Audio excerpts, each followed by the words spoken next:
Good morning guys, welcome back to my another mini blog. मुझे खरारे छिड़ा है, खरा को अने होनी बहुत जोर काटिला। बालकोनी में आणिकी गछ लगे टेबुल गलापर डिफरेंट डिफरेंट कलर फुल फुटा स्टार्ट हो गला। एबे फुटी ओनली येलो एंड पिंक, आउ सब कलर भी अच्छी। राति में भिगेकी रखी दुटा आलमंड, से सका ही खाली पेटर कंज्यूम करे ब्रश कर सारापर मुझे आलमंड पानी को पी दिए।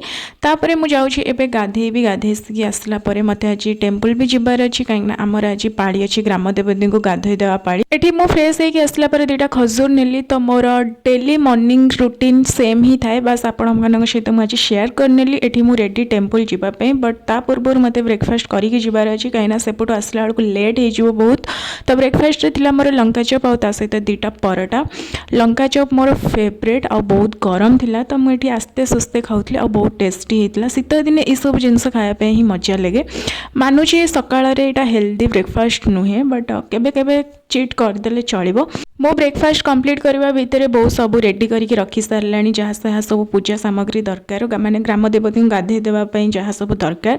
तो ये हलदी बटा हो रखा सारी, सिंदूर भी अच्छी, ता सहित भोग, तापर धूप दीप जहाँ सब दरकार। तो मुझे नहीं आसीगले। ये हूँ आमर ग्राम देवती मंदिर। तो चलते मंदिर भर को एंट्री करवा। तो जार आज गाधोई देवा पाड़ी माँ को अलरेडी मुझे कही सारे से आसुँच, आसला से माँ को गाधे देवे। एठी माँ गाधे सारे बहुत सुंदर देखा, बट झुणा द्वारा आपण देखा भलसे। आम को सिंदूर भी मिल सारे माँ को। तो ये घर को रिटर्न करुचु। So see you in the next shorts, bye bye, follow for more.